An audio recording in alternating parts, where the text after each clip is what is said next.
Biotechnology in Medicine. Page number 293, lesson 20 ல remaining ஒரு 2 topics வந்து நம்ம பார்க்காம இருக்கோம். சரியா? Biotechnology அப்படின்னு எடுக்கும்போது இந்த lessonsல previousா நம்ம என்னெல்லாம் பார்த்தோம் அப்படின்றத கொஞ்சம் recall பண்ணிட்டு உள்ள போலாம். RDNA technology பத்தி பார்த்தோம். சரியா? Transfer of genes from one organism to another organism. நமக்கு தேவையான ஜீன், ஃபார் எக்ஸாம்பிள் ஐஸ்வர்யா ராயோட ப்ளூ ஐஸ் வேணும் அப்படின்னா அவங்க கிட்ட இருக்கக்கூடிய அந்த ஸ்பெசிபிக் ஜீனை வந்து நம்ம கலெக்ட் பண்ணி நமக்கு டிரான்ஸ்ஃபர் பண்றோம் அப்படின்னா அதுக்கு பேரு ஆர்டிஎன்ஏ டெக்னாலஜி அப்படின்னு உனக்கு புரியுற மாதிரி சிம்பிளா மைண்ட்ல வச்சுக்கிறது சொல்லுங்க. ஸோ அப்போ பயோடெக்னாலஜி டெக்னிக்ஸ்ல ஆர்டிஎன்ஏ யூஸ் பண்ணி வேற என்னெல்லாம் செய்ய முடியும் அப்படின்னு சொல்லி நமக்கு கொடுத்துருக்காங்க. மெடிசன் ஓரியன்டா, மருந்துகள் ஓரியன்டா என்னென்ன பண்ணலாம் அப்படின்னு சொல்லி பார்க்கும்போது first one insulin production.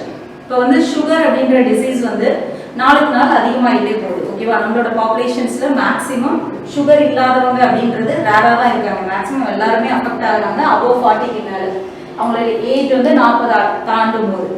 So அப்போ இன்சுலின் ப்ரொடக்ஷன்ஸ் நார்மலாக அவங்க உடம்புல இல்லை அப்படின்னா தான் அவங்களுக்கு சுகர் அப்படின்னு சொல்லி நம்ம ஐடென்டிஃபை பண்ணுறோம். இன்சுலின் ஹார்மோன் ப்ராப்பரான லெவலில் செக்ரீட் ஆகலை அவங்க உடம்புல அப்படின்னா அதை நம்ம வெளியில டேப்லெட் மூட்லையும் பிளஸ் இன்ஜெக்ஷன்ஸ் மூட்லையும் அவங்க உடம்புல நம்ம கொடுப்போம். ஸோ அப்போ இன்சுலின் ப்ரொடக்ஷனை அதிகமான லெவல்ல இண்டஸ்ட்ரீஸ்ல ப்ரொடியூஸ் பண்றதுக்கு பயோடெக்னாலஜி ப்ராசஸ் வந்து ஹெல்ப் பண்ணுது அப்படின்னு சொல்றாங்க. ஓகேவா? நார்மல் லெவல் வந்து 80 to 120 mg per decimal அப்படின்னு சொல்லியிருக்கோம். நார்மல் குளுக்கோஸ் லெவல் நம்ம பிளட்ல. ஸோ இதை கண்ட்ரோலா வச்சிருக்கக்கூடியது இன்சுலின் ஹார்மோன். அப்போ அந்த ஹார்மோன் ப்ராப்பராக செக்ரேட் ஆகலை அப்படின்னும் போது வெளியில இருந்து அதை நம்ம இன்ஜெக்ஷன் மோட்ல எடுத்துக்கிறோம். ஸோ அப்போ அந்த ஹார்மோனை பயோடெக்னாலஜி ஓரியன்டா ப்ரிப்பேர் பண்ணுறதுக்கு இந்த டெக்னிக்ஸ் வந்து யூஸ் ஆகுது அப்படின்னு சொல்றாங்க. Then human growth hormone used for treating the children with growth deficiencies. Growth deficiency அப்படின்னும் போது வளரக்கூடிய குறைபாடு இருக்கக்கூடிய பேஷண்ட்ஸ் யார் வேணாலும் இருக்கலாம், அடல்ட்டா இருக்கலாம், தென் சில்ட்ரன் அவங்களுக்குமே என்ன ஆகும் அப்படின்னா ப்ராப்பரான லெவல்ல க்ரோ ஆயிருக்க மாட்டாங்க, சரியா வளர்ந்துருக்க மாட்டாங்க. அப்போ அவங்கள ஸ்டிமுலேட் பண்ணணும், வளர்றதுக்கு தூண்டுறதுக்கு சம் ஹார்மோன்ஸ் வந்து அவங்க உடம்புல நம்ம இன்ஜெக்ட் பண்ண முடியும். அந்த மாதிரி ஹார்மோன்ஸையும் பயோடெக்னாலஜி ஓரியன்டா நம்ம ப்ரிப்பேர் பண்ண முடியும், ப்ரொடியூஸ் பண்ண முடியும் இண்டஸ்ட்ரீஸ் லெவல்ல அப்படின்னு சொல்றாங்க. Then third one, blood clotting factors are developed to treat the hemophilia. Blood clotting factors அப்படின்னு எடுத்துக்கும் போது பொட்டாசியம் பிளஸ் கால்சியம் இது எல்லாமே என்ன பண்ணும் அப்படின்னா காரணிகளா ஃபேக்டர்ஸா நம்ம உடம்புல இருக்கக்கூடியது. எதுக்கு அப்படின்னா மேக்ஸிமம் பேசியிருப்போம். இப்போ பிளட் வந்து லாஸ் ஆகிட்டே இருக்கு, கோமா ஸ்டேஜ் போகிற அளவுக்கு ஒருத்தவங்களுக்கு பிளட் லாஸ் ஆயிருக்கு, சம் ஆக்சிடென்ட் ஆகுது, அவங்களை இட்டுட்டு போறாங்க ஹாஸ்பிட்டலுக்கு. செக் பண்ணும்போது அவங்களோட பிளட் வந்து அதாவது குறையவே மாட்டேங்குது, கிளாட் ஆகக்கூடிய கெப்பாசிட்டி அவங்க உடம்புல இல்லை, அதனால ஓவரா ப்ளீடிங் ஆகிட்டே இருக்கு, பிளட் லாஸ் ஆகிட்டே இருக்கு அப்படின்னா சம் ஃபேக்டர்ஸ் வந்து அவங்க உடம்புல இல்லாமல் இருக்கலாம். For example potassium and calcium இதெல்லாம். சரியா? இந்த மாதிரி blood clotting factors biotechnology use பண்ணி நம்மளால ப்ரொடியூஸ் பண்ண முடியும் அப்படின்னு சொல்றாங்க. தென் இந்த ஃபேக்டர்ஸ் மூலமா என்ன பண்ணும் அப்படின்னா டு ட்ரீட் த ஹீமோஃபிலியா, ரத்தப்போக்கு, ரத்த சோகை, இந்த மாதிரி நிறைய விஷயங்களுக்கு ட்ரீட் பண்றதுக்காக இந்த ஃபேக்டர்ஸ் அதிகமான லெவல்ல பயோடெக்னாலஜி மூலமா நம்ம ப்ரொடியூஸ் பண்ணலாம். Then fourth one, development of vaccines. Vaccines, enzymes, hormones எல்லாத்தையுமே மெடிசினல் இம்பார்ட்டனா நமக்கு எதெல்லாம் தேவையோ அது எல்லாத்தையுமே பயோடெக்னாலஜி ப்ராசஸ் மூலமா ப்ரொடியூஸ் பண்ண முடியும் அப்படின்னு சொல்றாங்க. For example hepatitis B and rabies. Hepatitis மஞ்சக்காமலையானது, தென் ராபிஸ் அப்படின்னா வெறிநாய்க்கடி. ஓகேவா? அதுக்கு உண்டான வேக்சின்ஸ் எல்லாமே அதிகமான லெவலில். இப்போ நம்ம நாய் கடிச்சிச்சு அப்படின்னு போனோம்னா ஃபர்ஸ்ட் டே ஒரு ஊசி போடுவாங்க, திருப்பி ஒரு 3 days கழிச்சு இன்னொரு ஊசி, அது மாதிரி பூஸ்டர் டோஸா அவங்க உடம்புல அந்த வேக்சினை கொடுத்துட்டே இருந்தோம்னா ஆக்டிவேட் ஆகும், அவங்களோட இம்யூன் சிஸ்டம் ஆக்டிவேட் ஆகிறது மூலமா அந்த வைரஸை கில் பண்ணும். ஸோ அப்போ அதிகமான லெவல்ல அந்த ராபிஸ் வேக்சின்லாம் தேவைப்படுது அப்படின்னா பயோடெக்னாலஜி மூலமா ப்ரொடியூஸ் பண்ண முடியும் அப்படின்னு சொல்றாங்க. சரியா? இப்போ பயோடெக்னாலஜிலேருந்து நம்ம ஸ்டார்டிங்லேருந்து இந்த லெசன்ல நிறைய டாபிக் வந்து பார்த்துருக்கோம். ப்ரீடிங்னா என்ன, ஹைபிரிடைசேஷன்னா என்ன, குளோனிங்னா என்ன, எல்லாத்தையுமே கொஞ்சம் ரீகால் பண்ண. ரொம்ப லாங் கேப் விட்டு வரும்போது என்ன பார்த்தோன்றதை திரும்பி ஒரு வாட்டி ரீகால் பண்ணி பாரு. சரியா? நெக்ஸ்ட் டாபிக் வந்து ஜீன் தெரபி.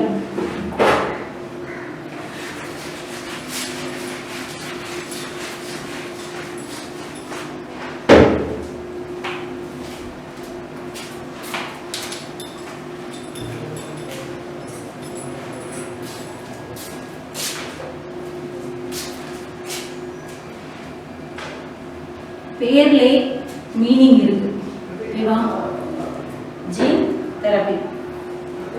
ஜீன் அப்படிங்கும்போது நம்ம யூஸ் பண்ணக்கூடிய, அதாவது நம்மளோட குரோமோசோம்ஸ்ல இருக்கக்கூடிய ஜெனட்டிக் ஆர்டர்ஸ் அப்படிங்கும்போது ஜீன் அப்படின்னு சொல்லுவோம். தெரப்பி எப்படின்னாலே டு ட்ரீட் அப்படின்னு meaning. Therapy means to treat. இப்போ ஜெனட்டிக்கலா நம்மளோட பாடியில சம் பாசிபிள் இல்லாத டிசீஸோ எது வேணாலும் டிஃபெக்டிவா ஏதாவது இருக்கு அப்படின்னா எப்படி ட்ரீட் பண்ணலாம் அப்படின்றது இந்த டாபிக்ல. சரியா? ஜீன் தெரப்பி அப்படின்றது refers to the replacement of defective genes. Replacement of defective gene.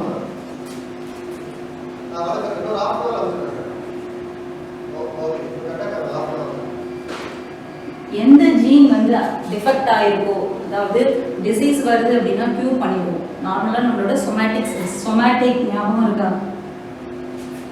Outer sell R vegetative செல் அப்படின்னு சொல்லுவோம். நம்மளோட பாடி செல்ஸ்ல அவுட்டரா ஒரு விஷயத்தை பேசுறோம் அப்படின்னா அது வந்து நம்ம சொமேட்டிக் ஆர் வெஜிடேட்டிவ் அப்படின்னு சொல்லுவோம். ஜெனட்டிக் அப்படின்னு எடுக்கும்போது உள்ள இருக்கக்கூடிய குரோமோசோம்ஸ்ல டிசார்டர்ஸ் இருக்கு அப்படின்னா, டிஃபெக்டிவ் ஒன்னா ஒரு ஜீன் இருக்கு அப்படின்னா அதை டோட்டலாகவே ரீப்ளேஸ் பண்ணுறோம், எடுத்துடுறோம். ஓகேவா? டிஃபெக்டிவ் ஜீனை எடுக்கிறோம் அப்படின்னா ஜீன் தெரப்பி மூலமா ட்ரீட் பண்ணுறது அப்படின்னு அர்த்தம். The genetic makeup of the patient cell is altered using the RDNA technology. எப்படி இது பாசிபிள் அப்படின்னு பார்க்கும்போது RDNA டெக்னாலஜி மூலமா தான் பாசிபிள் அப்படின்னு சொல்றாங்க. And then it was first successfully implemented in 1990. The first கொண்டு வந்தது, அதாவது இம்ப்ளிமெண்ட் பண்ணி பார்த்தது எப்போ அப்படிங்கும்போது 1990ல தான். எப்படி வந்து ஒரு ஜீனை ரீப்ளேஸ் பண்ண முடியும் அப்படின்றத 1990ல ஃபர்ஸ்ட் ஸ்டார்ட் பண்ணி பார்த்தாங்க. RDNA technology. அப்போ யோசி இந்த இடத்துல என்ன அப்படிங்கும்போது டிஃபெக்டிவாக இருக்கிறத ரீப்ளேஸ் பண்ணிட்டு நம்ம அதுக்கு பதில் வேற ஒரு ஜீனை ப்ரொவைட் பண்ணலாம், அந்த இடத்துல இன்புட்டாக கொடுக்கலாம். சரி, அப்போ ஜீனை வந்து இந்த இடத்துல டிரான்ஸ்ஃபர் பண்ணுறாங்க. பண்ணும்போது அந்த டிஃபெக்டிவ் ஜீனோட ரோல் வந்து வெளியில் எடுத்துக்கும். இப்போ ஒரு ஜீனும் ஒரு விஷயத்தை கோட் பண்ணணும்னு சொல்லியிருப்போம். இப்போ நான் பார்க்குறேன் அப்படின்னா அதுக்கு ஒரு ஜீன் ரெஸ்பான்சிபிள், சிரிக்கிறேன் அப்படின்னா ஒரு ரெஸ்பான்சிபிள், அண்ட் தென் நான் பேசுறது, இந்த மாதிரி ஒரு விஷயத்தையும் ஒரு ஜீன் கோட் பண்ணுது அப்படிங்கும்போது டிஃபெக்டிவாக ஒன்று இருக்குது அப்படின்னா அந்த ஜீனை நம்ம ரீப்ளேஸ் பண்ணிட்டு நியூவாக ஒரு ஜீனை நம்ம கேரி பண்ணி எடுத்துகிட்டு வந்து உள்ளே ட்ரான்ஸ்ஃபர் பண்ணுறோம். அப்படி கேட்கலாம், RDNAல இந்த இடத்துல குளோனிங்கும் இன்வால்வ் ஆகும். குளோனிங்கில் தானே பிளாஸ்மிடை யூஸ் பண்ணி நமக்கு தேவையான ஜீனை என்ன பண்ணுவோம், பாக்டீரியல் செல்லில் நிறைய லெவலில் மல்டிப்ளை பண்ணி ப்ரொடியூஸ் பண்ண முடியும்னு படிச்சிருக்கோம். சரியா? அப்போ நிறைய லெவலில் இங்கே ப்ரொடியூஸ் பண்ணிவிட்டு அதில் எது வந்து ப்ராப்பராக இருக்கோ அதை எடுத்துகிட்டு வந்து ரீப்ளேஸ் பண்ணக்கூடிய அந்த இடத்துல இன்புட்டாக கொடுக்கலாம் RDNA யூஸ் பண்ண. சொல்ல புரியுதா? Gene therapy is the replacement of defective gene by the direct transfer of functional genes into human to treat the genetic disease or disorder.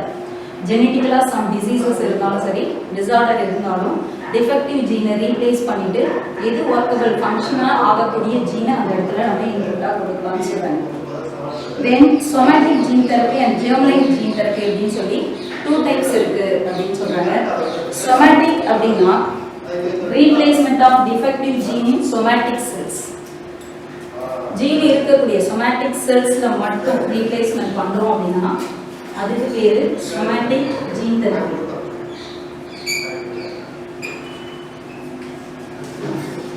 somatic cellsல மட்டும் நடக்கும். somatic cellsல defective gene நம்ம ரீப்ளேஸ் பண்றோம் அப்படின்னா அதுக்கு நீ somatic gene therapy.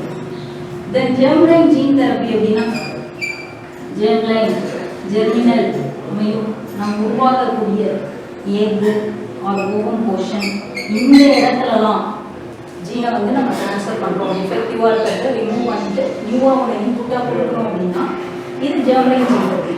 மேக்ஸிமம் வந்து இது வந்து ரேர் தான், இதை செய்ய முடியாது, இவ்வளோ வந்து கிரிட்டிக்கலான ஒரு ப்ராசஸ். சரியா?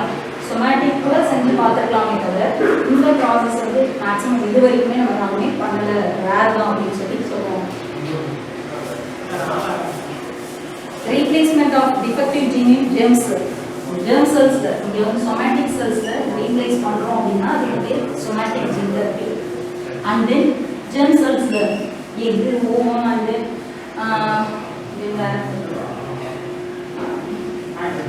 ரீப்ரொடக்டிவ் ஓரியன்டா இருக்கக்கூடிய எல்லாமே எல்லா இடத்துலையுமே சேஞ்சஸ் பண்ணுறோம் ஜீன் அப்படின்னா அது வந்து ஜெர்மலைன் ஜீன் தெரப்பி ரொம்பவே ரேர் கண்டிஷன்ஸில் பண்ண முடியும். Gene therapy conducted till date has targeted only somatic சொல்லியிருக்காங்க இல்லையா, சொமேட்டிக்கில் மட்டும்தான் டார்கெட் பண்ணி இது வரைக்கும் நம்ம பண்ணிட்டு இருக்கோமே தவிர இதை டச் பண்ணதில்லை அப்படின்னு சொல்கிறாங்க. Then correction of genetic defects and somatic cells may be beneficial to the patient, but the corrected gene may not be carried to the next generations. இப்போ டிஃபெக்டிவாக இருக்கக்கூடியது ஃபார் எக்ஸாம்பிள் சொமேட்டிக் அப்படின்னு சொல்லும்போது பாடி செல்ஸில் இப்போ டிஃபெக்டிவாக இருக்கிறத ரிமூவ் பண்ணிட்டேன். இப்போ எனக்கு ஏதோ சம் டிஃபெக்டிவ் ஜீன் இருக்குது அப்படின்னா அதை ரிமூவ் பண்ணி வச்சு தென் என்னோட அடுத்த சந்ததி எனக்கு அது இருக்கக்கூடிய அடுத்த சந்ததி அப்படிங்கும்போது என்னோட குழந்தைங்க அப்படிங்கும்போது அந்த கேரக்டர்ஸ் வந்து நெக்ஸ்ட் ஜெனரேஷனுக்கு பாஸ் ஆகுது. ஜீன் தெரப்பி பண்ணக்கூடிய கேரக்டர்ஸ் மூலமா சேஞ்ச் ஆன ஜீன் வந்து நெக்ஸ்ட் ஜெனரேஷன்ஸ்க்கு அதோட கேரக்டரை எக்ஸ்பிரஸ் பண்ணாது அப்படின்னு சொல்றாங்க. ஓகேவா? அப்போ நான் மட்டும்தான் யூட்டிலைஸ் பண்ணிக்க முடியும் ஜீன் தெரப்பி ப்ராசஸ். எனக்கு ஏதோ சம் டிஃபெக்ட்ஸ் இருக்கு என்னோட ஜீன்ல அப்படின்னா அதை க்யூர் பண்ண முடியும் அப்படின்னா நான் மட்டும்தான் அப்படின்றது. இந்த கேரக்டர்ஸ் வந்து அடுத்த ஜெனரேஷன்ஸ்க்கு பாஸ் ஆகாது. சொமேட்டிக் ஜீன் தெரப்பி பண்ணாலுமே அதோட பெனிஃபிஷியல் கூட எனக்கு மட்டும்தான் இருக்கும். அடுத்த ஜெனரேஷன்ஸ்க்கு இந்த ஜீன் தெரப்பியோட சொமேட்டிக் செல்ஸில் இருக்கக்கூடிய கேரக்டர்ஸ் வந்து எக்ஸ்பிரஸ் ஆகாது அப்படின்னு சொல்கிறாங்க. ஓகேவா?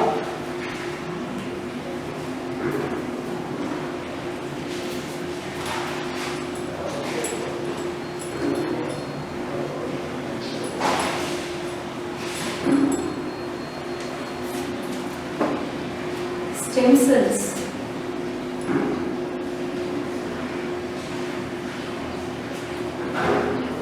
Our body is composed of over 200 specialized cell types. 200 specialized cell types. அப்படின்னு 200 types இருக்கு அப்படின்னு பார்க்கும்போது ஃபார் எக்ஸாம்பிள் நீ இப்போ என்ன பண்ணுவ 9th நம்ம படிச்சிருப்போம். ஹார்ட்டை சரௌண்ட் பண்ணி இருக்கக்கூடிய செல்ஸை வந்து என்னன்னு சொல்லுவோம், மசில் என்ன சொல்லுவோம், கார்டியாக் மசில் அப்படின்னு சொல்லுவோம். ஓகேவா? அங்கே இருக்கக்கூடியது வந்து கார்டியாக் செல்ஸ் அப்படின்னு சொல்லுவாங்க. தென் ஃபார் எக்ஸாம்பிள் ஹார்ட் போட்டுட்டோம். அடுத்து வேறு என்ன போட்டுட்டாங்க, நர்வ் செல்ஸ். ஓகேவா? நர்வை சரௌண்ட் பண்ணி இருக்கக்கூடிய அங்கே இருக்கக்கூடிய செல்ஸ் எல்லாத்தையுமே நம்ம நர்வ் செல்ஸ் அப்படின்னு சொல்லுவோம். தென் pancreatic cells.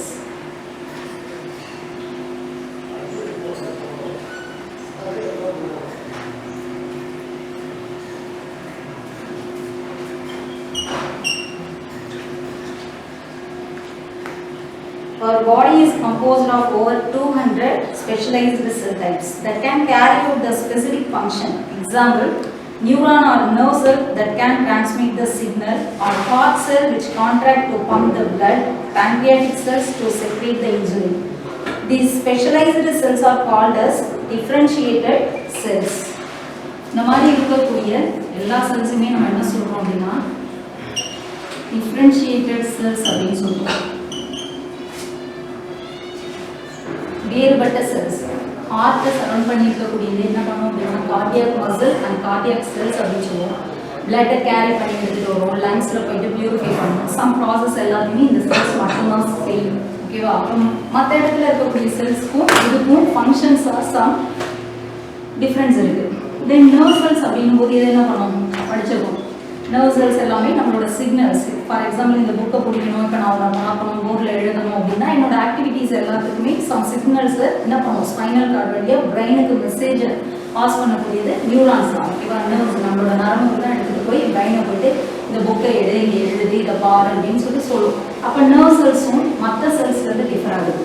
தென் pancreatic செல்ஸ் இது என்ன பண்ணோம் அப்படின்னா நம்ம உடம்புக்கு தேவையான எல்லா ஹார்மோன்ஸையும் செக்ரேட் பண்ணுவோம். எக்ஸாம்பிளுக்கு இன்சுலின் கொடுத்துருக்காங்க. ஸோ இப்போ இது எல்லாமே மற்ற செல்ஸ்லேருந்து டிஃபர் ஆகிறதுனால இதை வந்து நம்ம டிஃப்ரென்ஷியேட்டட் செல்ஸ் அப்படின்னு சொல்லுவோம். சரியா? In contrast to differentiated cells, stem cells are undifferentiated or unspecialized mass of cells. இந்த மாதிரி இருக்கக்கூடிய differentiated cells வந்து நம்ம உடம்புல இருந்தாலும் stem cells நம்ம என்னன்னு சொல்றோம்னா undifferentiated cells அப்படின்னு சொல்றோம். பிரிக்கவே முடியாது stem cells. ஒரு குறிப்பிட்ட இடத்துல இருந்து பிரிக்க முடியாது. ஸோ அப்போ அது எங்கெல்லாம் இருக்கும் அப்படின்னு கேட்கலாம். ஃபார் ஃபார் எக்ஸாம்பிள் எங்கெல்லாம் இருக்கும் அப்படின்னு பார்க்கும்போது ஆம்னியாட்டிக் ஃப்ளூயிட் அப்படின்னா கன்சீவாக இருக்கும்போது பனிக்கூடம் அந்த பனிக்கூடம் வந்து உடஞ்சிடுச்சு அப்படின்னு சொல்லுவாங்க. அந்த நீரை தான் வந்து நம்ம ஆம்னியாட்டிக் ஃப்ளூயிட் அப்படின்னு சொல்லுவோம். தென் அம்பிக்கல் கலர் தொப்புள் கொடி வழியா அந்த இடத்துல ஸ்டெம் செல்ஸ் இருக்கும். தென் போன் மேரோ எலும்பு மஜ்ஜை, அதாவது நியூ பார்ன் ஒரு குழந்தை வந்து உருவாகுது அப்படின்னா அதோட போன் மேரோஸில் இந்த ஸ்டெம் செல்ஸ் வந்து இருக்கும். மேக்ஸிமம் இது வந்து அன்டிஃபரன்ஷியேட்டட் அண்ட் ஸ்பெஷலைஸ்டு ஒன்றா தான் இருக்கும். பிரிக்கப்படாத மாஸ் ஆஃப் செல்ஸ் குரூப்பாக தான் அது வந்து ப்ரெசன்ஸாக இருக்கும் அப்படின்னு சொல்கிறாங்க. சரியா? இங்கே இருக்கக்கூடிய டிஃப்ரென்ஷியேட்டட் ஒன்ஸ்க்கும் ஸ்டெம் செல்ஸ்க்கும் டிஃப்ரென்ஸ் இருக்குது. டிஃப்ரென்ஷியேட்டட் செல்ஸ் வந்து ஒன்று ஸ்பெசிஃபிக்காக ஃபங்க்ஷன்ஸ் பண்ணும். நார்மலாக நம்ம உடம்புல இருக்கக்கூடிய செல்ஸ் வந்து இது டிஃப்ரெண்டான ஃபங்க்ஷன்ஸ் பண்ணுறதுனால இதை டிஃப்ரென்ஷியேட்டட் செல்ஸ் அப்படின்னு சொல்லுவோம். ஹார்ட் அப்படின்னும் போது அதோட ஃபங்க்ஷன்ஸ் வேரி ஆகுது, நர்வ் செல்ஸோட ஃபங்க்ஷன்ஸ் வேரி ஆகுது, பேன்க்ரியாட்டிக் செல்ஸோட ஃபங்க்ஷன்ஸ் வேரி ஆகுது.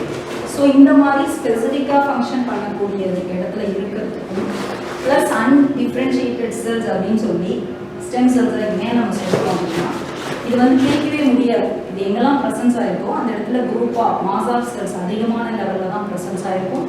ப்ளஸ் பிரித்து எடுக்க முடியாத அளவுக்கு அன்ஸ்பெஷலைஸ்டு ஒன்றா ஒரு குறிப்பிட்டு சொல்ல முடியாத அளவுக்கு தான் ஸ்டெம் செல்ஸோட நேச்சர் வந்து இருக்கும் அப்படின்னு சொல்கிறாங்க. ஸோ அப்போ எங்கெல்லாம் இருக்கும் அப்படின்னா நியூ பார்ன் பேபியோட bone marrow and then amniotic fluid plus and then தொப்புள் கொடி, ஓகேவா, இந்த இடத்துலலாம் ப்ரெசன்ஸ் ஆகிருக்கும் அப்படின்னு சொல்கிறாங்க. The stem cells have the variable potential. Potential refers to the number of possible facts that a cell can acquire. The two important property of stem cells. Stem cells அப்படின்னு எடுத்துக்கும்போது ரெண்டு ப்ராப்பர்ட்டி வந்து நம்ம மெயினாக பார்க்கணும். அதுக்கு இருக்கக்கூடிய ரெண்டு குணங்கள் என்ன?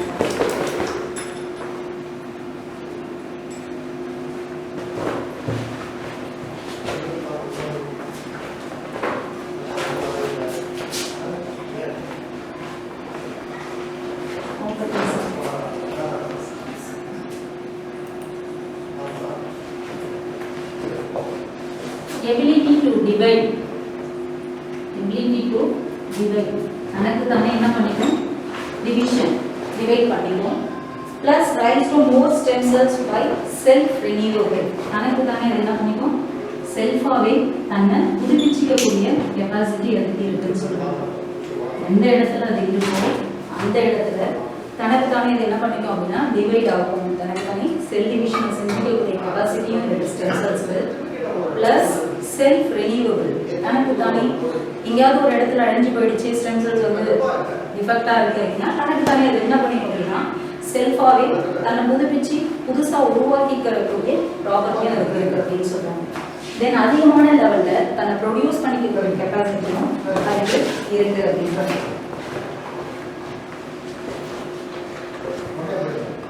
தென் ஸ்பெசிஃபிக் ஃபங்க்ஷன்ஸ், என்னென்ன ஸ்பெசிஃபிக்கான ஃபங்க்ஷன்ஸ் இருக்கும் அப்படின்னா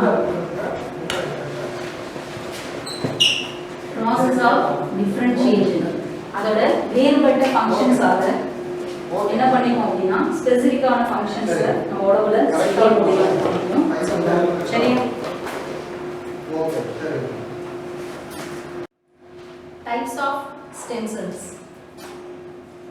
நெக்ஸ்ட் பார்க்கலாம் types of stem cells.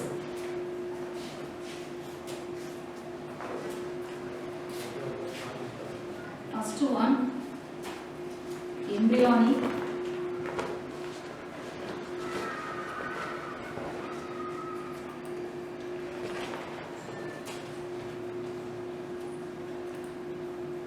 and adult stem cell. First one, embryonic stem cells can be extracted and cultured from the early embryo. These cells are derived from the inner cell mass of blastocyst. Blastocyst 10th first lesson எடுக்கும்போது இந்த word வந்து சொல்லியிருக்கோம். சரியா? ஒரு baby form ஆகுது அப்படின்னா 10 month வரைக்குமே மோர் தென் 7 process நடக்கும் அப்படின்னு பார்த்துருக்கோம். அதில் பிளாஸ்டோசிஸ்ட் செல்ஸ் அப்படிங்கும்போது group of mass of cells, அதிகமான செல்ஸ் வந்து உருவாகும். ஓகேவா? அந்த எக் வந்து டோட்டலாக ஆட் ஆகி அதோட லெவலை இன்க்ரீஸ் பண்ணி பிளாஸ்டோசிஸ்டாக ஒரு பெரிய பால் சைஸில் ஃபார்ம் ஆகும் அப்படின்னு சொல்லி பார்த்துருக்கோம். ஸோ இப்போ இங்கே என்ன சொல்கிறாங்க அப்படின்னா, இந்த மாதிரி பிளாஸ்டோசிஸ்ட் ஸ்டேஜில் ஸ்டெம் செல் உருவாகுது அப்படின்னா அது எம்ப்ரியானிக், அதாவது ஒரு எக் ஒரு கரு உருவாகும் போதே எம்ப்ரியானிக் ஸ்டெம் செல் அப்படின்னு சொல்லி சொல்கிறோம்னா, இந்த பிளாஸ்டோசிஸ்ட் இந்த போர்ஷன்ஸில் தான் என்ன ஆகும் அப்படின்னா ஸ்டெம் செல்ஸ் வந்து நம்ம கலெக்ட் பண்ண முடியும் அப்படிங்கிறாங்க. ஓகேவா? These cells are derived from the inner cell mass of the blastocyst. இந்த inner cells இதுக்குள்ள mass of cells வந்து இருக்கும் நம்ம பார்த்துருக்கோம். After 6 weeks அப்புறம் blastocyst வந்து ஃபார்ம் ஆகும். அப்போ அதில் வந்து இந்த ஸ்டெம் செல்ஸ் எல்லாமே நம்ம கலெக்ட் பண்ண முடியும் அப்படின்னு சொல்கிறாங்க. இதுதான் first type embryonic stem cells. Then somatic stem cells அப்படிங்கும்போது அதர் நேம் அடல்ட் அப்படின்னு சொல்லியிருக்காங்க. Somatic or adult stem cell found in the newborn and adult. They have the ability to divide and give rise to specific cell types. Sources of adult stem cells are amniotic fluid, umbilical cord and bone marrow. அதாவது somatic அப்படிங்கும்போது இந்த இடத்துல adult ஸ்டேஜில் அது உருவானதுக்கு அப்புறம் umbilical card இப்போ தான் சொன்னேன் என்ன அப்படின்னா அந்த நீர் அப்படின்னு சொல்லுவாங்க. ஓகேவா? அந்த தண்ணியில் அதுலேயும் ஆமியானிக் ஃப்ளூயிட்லேயும் ப்ரெசன்ஸ் ஆகிருக்கலாம். ப்ளஸ் அம்பிளிக்கல் கார்டு அப்படிங்கும்போது தொப்புள் கொடி அப்படின்னு சொல்லுவாங்க. அந்த போர்ஷன்ஸில் இருந்தும் கலெக்ட் பண்ணக்கூடிய ஸ்டெம் செல்ஸை நம்ம என்ன சொல்லுவோம் அப்படின்னா adult stem cells or somatic stem cells அப்படின்னு சொல்லுவோம். சரியா? பிளாஸ்டோசிஸ்லேருந்து ஸ்டெம் செல்ஸை கலெக்ட் பண்ணுறோம் அப்படின்னா எம்ப்ரியானிக் ஸ்டெம் செல்ஸ் அப்படின்னு சொல்லுவோம். தென் மேஜராக இருக்கக்கூடிய அடுத்த லெவல் 3 போர்ஷன்ஸ்லேருந்து umbilical cord, amniotic fluid and bone marrow இந்த போர்ஷன்ஸ்லேருந்து கலெக்ட் பண்ணக்கூடிய ஸ்டெம் செல்ஸை adult or somatic stem cells அப்படின்னு சொல்லுவோம். சரியா? டோட்டலாக 2 டைப்ஸ் தான் வந்து ப்ரெசன்ஸ் ஆகிருக்கு. First one embryonic stem cells, second one adult stem cells. Stem cell therapy gene therapy மாதிரி தான்.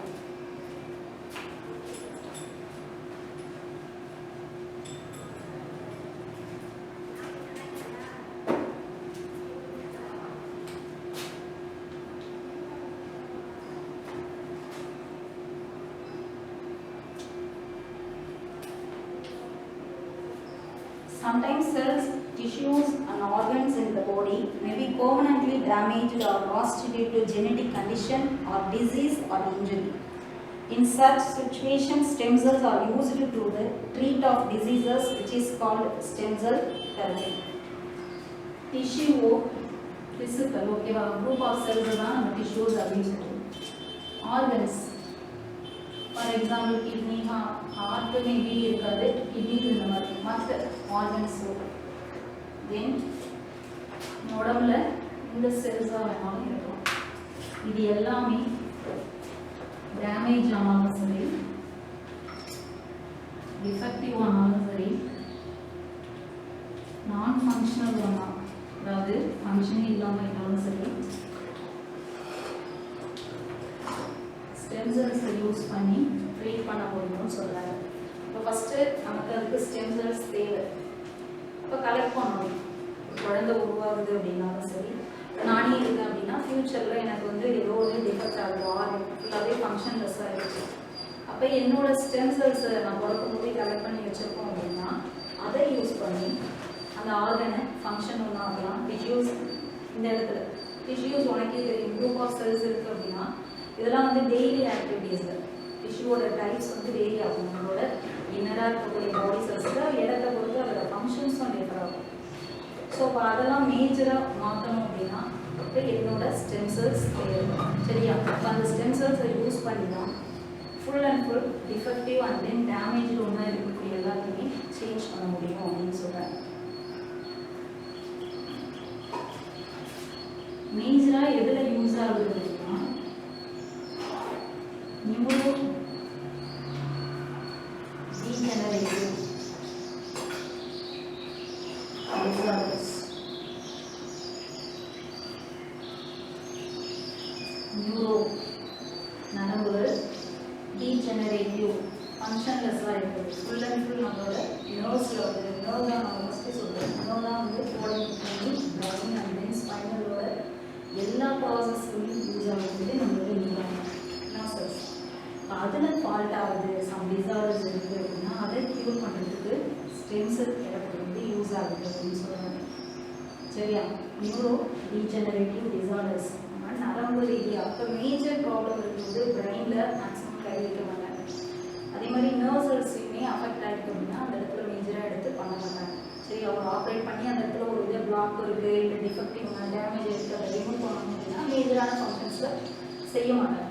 அப்படி மீறி ரொம்பவே பண்ணணும் அப்படின்னா அதை செய்யறதுக்கு இப்போ எனக்கே ஏதோ பண்ணணும் அப்படின்னா என்னோட ஸ்டெம் செல்ஸ் வந்து நான் ஃபஸ்ட்டு கலெக்ட் பண்ணியிருக்கேன்.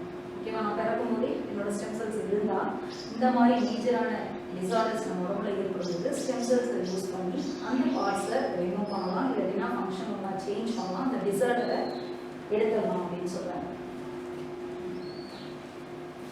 கேர்ள்ஸ் அண்ட் பாய்ஸ் கவர்னி கிளாஸ் இது வரைக்கும் போடுற ரெக்கார்ட் நோட் வந்து ஒரு 10 பேர் தான் சப்மிட் பண்ணியிருக்காரு.